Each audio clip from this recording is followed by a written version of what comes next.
Imagine relaxing at a 5-star beach hotel, then waking up one morning to find every member of the staff has left. That's exactly what happened to the guests of Arus Dive Resort, a luxury vacation getaway in Sudan where nothing was what it seemed.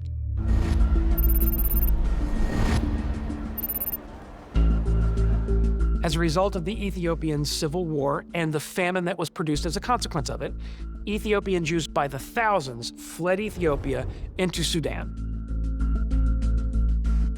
In total, 16,000 end up packed into refugee camps in this neighboring country. Sudan is an Islamist country and hostile to Judaism. So the problem for the Ethiopian Jewish refugees is that in Sudan, they're not safe. They are actively being hunted and they are a target for killing. So Israel has to find a way to exfiltrate their Jews out of the refugee camps in Sudan and smuggle them to Israel. The Sudanese government won't help. Time for Mossad to come up with a plan. Mossad identifies an officer, Danny Limor, to go to Sudan to try to find a way to bring these Ethiopian Jews back to Israel. Well, he knew from the start that he needed something on the sea because these evacuations would have to start on the coastline. The rat line would lead them over water directly to Israel. So he starts shopping for a location when he finds the perfect cover story in the form of this abandoned Italian dive resort right on the water's edge. The resort is called Arus. For most, it's a collection of crumbling buildings. For Limor, it's an opportunity. Nobody would ever suspect a luxurious dive resort on Sudan's Red Sea coast could ever disguise a secret spy op. So he does a deal with Sudan's government to lease the resort for $250,000. Mossad rebuilt the resort at Arus to turn it into a functioning vacation destination that Europeans would want to go to and that the Sudanese government would not want to interfere with. Mossad would use the resort as a cover story to slowly and secretly exfiltrate Ethiopian Jews. During the day, the plan is for Mossad to host guests. Then at night, they will drive over 500 miles to collect the refugees.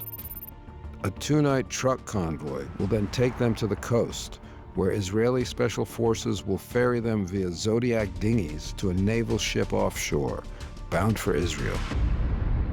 The mission is highly classified. All involved are well aware of the mortal danger that they face not only to themselves, but all the fleeing refugees.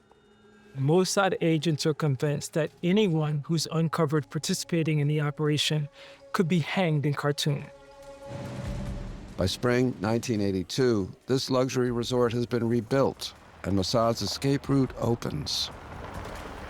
The refugee camps that were holding the Ethiopian Jews were about 500 miles from the coastline. But under cover of darkness, the actual agents on the resort would go to the refugee camps and literally wake up the Ethiopian Jews to smuggle them by truck.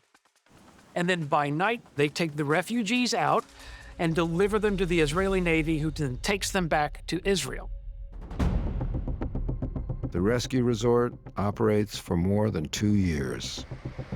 1,000 refugees escape to a new future in Israel, until political chaos in Sudan makes it impossible to continue the mission.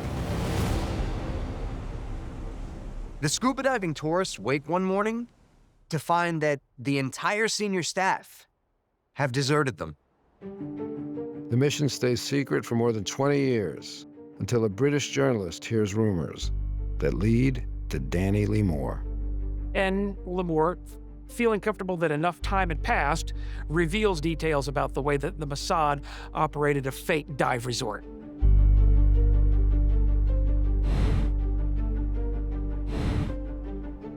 This is why Mossad has the reputation that it has, because it is willing to rebuild a resort, to smuggle Jews across 500 miles of desert, to take them back to Israel. The scale of this operation is absolutely mind-boggling.